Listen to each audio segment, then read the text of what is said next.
नमस्कार साथियों, मैं तन सिंह इंग्लिश टीचर आपको बता रहा था पैसिव वॉइस हम किस प्रकार से चेंज करते हैं एक्टिव वॉइस के सेंटेंस का। अब तक हमने पैसिव वॉइस चेंज करने के कुछ एग्जांपल देखे, नियम देखे और एफर्मेटिव सेंटेंस को पैसिव में कैसे चेंज करते हैं ये हम सीख चुके हैं। आज के इस लेक्चर में हम सीखेंगे हम इंट्रोगेटिव सेंटेंस का पैसिव वॉइस किस प्रकार करेंगे। अब आपको मैं पहले भी बता चुका हूं कि इंट्रोगेटिव जो सेंटेंसेस होते हैं वो टू टाइप्स के होते हैं, एक तो हेल्पिंग वर्ब से स्टार्ट होने वाले और दूसरे WH वर्ड से शुरू होने वाले। हम दोनों की अलग अलग बात करेंगे और इनमें इंट्रोगेटिव सेंटेंस का महत्वपूर्ण बात क्या है कि ये सेंटेंस जिस वर्ड से स्टार्ट होंगे उसी वर्ड से इनका पैसिव वॉइस स्टार्ट होगा और WH वर्ड से स्टार्ट होते हैं तो पैसिव वॉइस की शुरुआत में इसके WH वर्ड होगा। हेल्पिंग वर्ब से स्टार्ट होते हैं तो शुरुआत वाला वर्ड ही हेल्पिंग वर्ब होगा। इस बात का विशेष रूप से ध्यान रखना। अब हमारे सामने एक्टिव वॉइस के सेंटेंस लिखे हुए हैं, हम उसको पैसिव चेंज करेंगे। आप ध्यान दीजिए, अफर्मेटिव सेंटेंस की जैसा ही फॉर्मूला है, बस इसमें फर्क क्या है। अफर्मेटिव सेंटेंस में हम सबसे पहले ऑब्जेक्ट लिखते थे और इस प्रकार के सेंटेंस में हम सबसे पहले लिखेंगे हेल्पिंग वर्ब या WH वर्ड जो भी होगा उसको। देखिए हम स्टार्ट करते हैं कि पहला सेंटेंस देखिए, does he read a book, क्या वह एक पुस्तक पढ़ता है। मींस इसको मैंने आपको बताया कि सबसे पहले हम हेल्पिंग वर्ब से शुरू करेंगे क्योंकि इस सेंटेंस में डज आया है। किसी भी सेंटेंस में डू डज डिड आता है तो उसको वापस पैसिव वॉइस में नहीं लिखते हैं। डू डज की जगह इज आर लगाते हैं और डिड की जगह वाज बार लगाते हैं और ये डिपेंड करता है ऑब्जेक्ट पर। ऑब्जेक्ट सिंगुलर है तो हेल्पिंग वर्ब भी सिंगुलर आएगी, ऑब्जेक्ट प्लूरल है तो हेल्पिंग वर्ब भी प्लूरल आएगी। यहाँ पर ऑब्जेक्ट अ बुक है और ये सिंगुलर है तो आपको यहाँ लगाना होगा एच। उसके बाद आपको ऑब्जेक्ट रखना, फिर फॉर्मूला हुआ अफर्मेटिव वाला separate is a book, is a book. और हम क्या करते थे अफर्मेटिव में ऑब्जेक्ट के बाद में हेल्पिंग वर्ब लगाते थे, जबकि हमारे हेल्पिंग वर्ब पहले से आ गई है तो अब आपको हेल्पिंग वर्ब लगाने की जरूरत नहीं। अब हेल्पिंग वर्ब की थर्ड फॉर्म लिखेंगे, रीड की थर्ड फॉर्म रेड, RED, इसको सेकंड और थर्ड फॉर्म में पढ़ेंगे रेड, रीड रेड रेड। तो इसको रीड हो गया, रीड का हो गया रेड, तो तीनों फॉर्म एक जैसी होती हैं। और उसके बाद में आपको लगाना बाय और डज को लिखना ही नहीं है, ये का हो जाएगा हिम और पीछे क्वेश्चन मार्क लगाना जरूरी। तब हमारा फॉर्मूला क्या बन गया, यानी कि सबसे पहले हम लिखेंगे हेल्पिंग वर्ब, उसके बाद में लिखते हैं ऑब्जेक्ट और ऑब्जेक्ट के बाद में हम लिखते हैं वर्ब की थर्ड फॉर्म और वर्ब की थर्ड फॉर्म के बाद लगाते हैं बाय और बाय के बाद लिखते हैं सब्जेक्ट और उसके बाद में क्वेश्चन मार्क। इस प्रकार से सारे सेंटेंस का ये फॉर्मूला चलेगा। देखिए नेक्स्ट देखो, do you want a pen. अब देखिए अब पेन इसके अंदर ऑब्जेक्ट है, यहाँ पर डू आया है, मैं आपको पहले बता चुका हूँ डू और डज को हमें वापस नहीं लिखना है। अब पेन सिंगुलर है तो इस आ जाएगा क्योंकि वांट फर्स्ट फॉर्म आई है या डू डज आता है तो भी उसको ऐसे रखना है। और उसके बाद हम लिखेंगे ऑब्जेक्ट ऑफ पेन और ऑब्जेक्ट के बाद में आपको मैं वर्ब की थर्ड फॉर्म वांटेड हो जाएगा, वांट की, और उसके बाद आपको लगाना बाय, ये हमने लिख दिया बाय और बाय के बाद में यू को ऑब्जेक्ट के रूप में रखना है। यू किसी प्रकार से चेंज नहीं होता है, यू का यू होता है। नेक्स्ट सेंटेंस देखिए, do he write a letter, do he, यहां पर हम did he write a letter, क्या उसने पत्र लिखा। तो यहाँ पर देखिए अ लेटर जो है उसके अकॉर्डिंग डिड को हटाना है तो आपको वाज लगाना पड़ेगा, वाज अ लेटर और उसके बाद में आपको उसके बाद में वाज लिख दिया, लेटर लिख दिया, ऑब्जेक्ट वर्ब की थर्ड फॉर्म हो जाएगी रिटर्न और उसके बाद लगाएंगे बाय और फिर ही हो जाएगा है, फिर क्वेश्चन मार्क लगेगा पीछे। नेक्स्ट देखिए, was the doctor examining the patients, क्या डॉक्टर रोगियों को देख रहा है, निरीक्षण कर रहा है। तो यहाँ पर द पेशेंट्स जो है ऑब्जेक्ट है और द पेशेंट्स बहुवचन है और यहाँ पर वाज है और बहुवचन के लिए हम यूज करेंगे वर। उसके बाद लिखेंगे द पेशेंट और ये वर्ब लिख चुके हैं। और उसके बाद आपको वर्ब की थर्ड फॉर्म लिखनी है।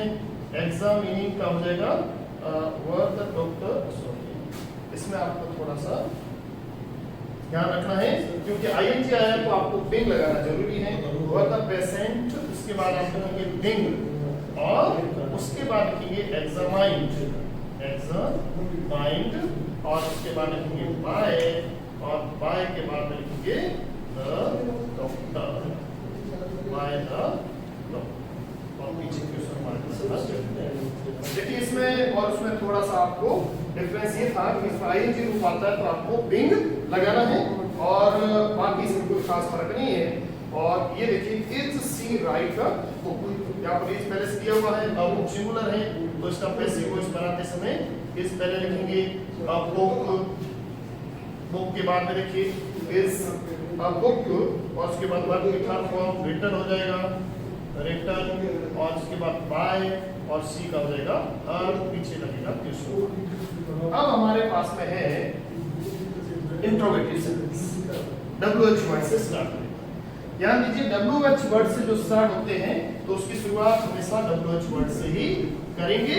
वही फॉर्मूला इसके अंदर भी सेम अप्लाई होगा क्योंकि WH वर्ड उसके बाद में WH वर्ड जो लगाएंगे हम, WH वर्ड के बाद में हमें हेल्पिंग वर्ब लगानी है तो ये WH वर्ड की शुरुआत की, इसके अंदर हेल्पिंग वर्ब डस के अकॉर्डिंग इज यहाँ रहेगी और वो लगेगी किसके अकॉर्डिंग, ऑब्जेक्ट के अकॉर्डिंग। ऑब्जेक्ट अगर एक वचन है तो वर्ब भी एक वचन लगेगी।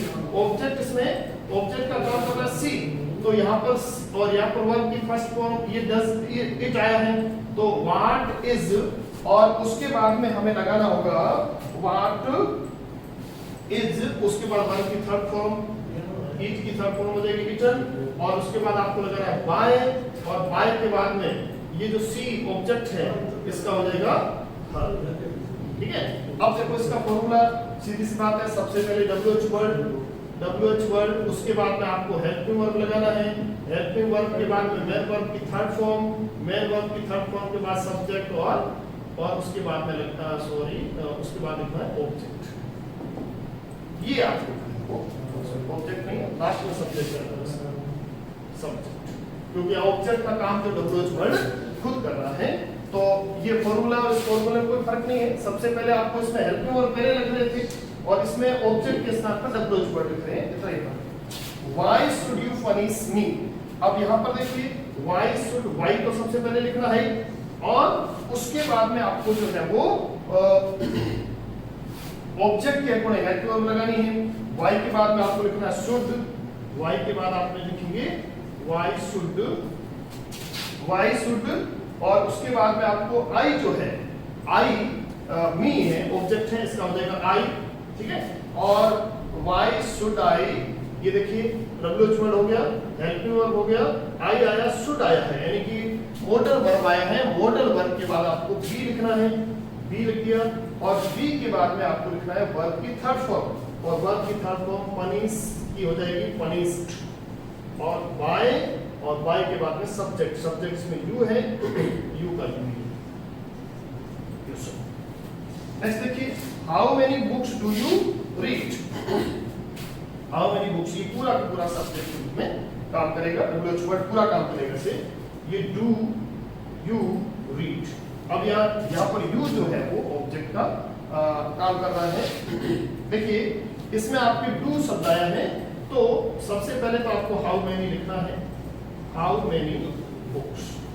अब आप ध्यान दीजिए how many books बहुवचन है और do फर्स्ट फॉर्म है तो आपको इसके स्थान पर हेल्पिंग वर्ब am लगेंगे और उसके बाद में read की थर्ड फॉर्म लिखेंगे read, फिर लगाएंगे by और you का ये सब्जेक्ट। मतलब इसमें सेम ही ये पूरा का पूरा आपके सब्जेक्ट का काम कर रहा है, ये हेल्पिंग वर्ब का काम कर रहा है, ये मेन वर्ब की थर्ड फॉर्म का काम कर रहा है, उसके बाद बाय आ गया और उसके बाद सब्जेक्ट आ गया, उसका जो फॉर्मूला आप देख रहे हैं उसके अकॉर्डिंग भी आ रहा है। ये थोड़ा who वाला स्ट्रक्चर थोड़ा सा चेंज है, कोई ज्यादा फर्क नहीं है। who won the match, who वाले सेंस में आप जो है by whom से स्टार्ट करेंगे, who को हमेशा by whom के अंदर रखेंगे, by whom और उसके बाद हेल्पिंग वर्ब लिखना है, वन सेकंड फॉर्म है तो was आ जाएगा, was the match, उसके बाद वन अब इसमें बाई लगाने की जरूरत नहीं, क्योंकि बाई हम पहले से लिख चुके हैं, और फिर क्वेश्चन मार्क लगा देंगे। इसी प्रकार इसको देखो, हु ब्रोक द चेयर, और हु का हो जाएगा बाय हु, बाय हु, और ब्रोक सेकंड फॉर्म है तो आपके वाज हो गया, और बाय हु वाज, और उसके बाद ऑब्जेक्ट लिखेंगे द चेयर, और ब्रोक और ब्रोकन, और ब्रोकन आपने। तो इस प्रकार से आपका ये जो है आपके इंट्रोगेटिव सेंटेंस को किस प्रकार से पैसिव में चेंज करते हैं वो हमने सीखा। नेक्स्ट अगली क्लास के अंदर हम बात करेंगे इंपरेटिव सेंटेंस और एक्सक्लेमेटरी सेंटेंस की। तब तक के लिए इसका रिवीजन कीजिए। बहुत बहुत धन्यवाद। Thank you.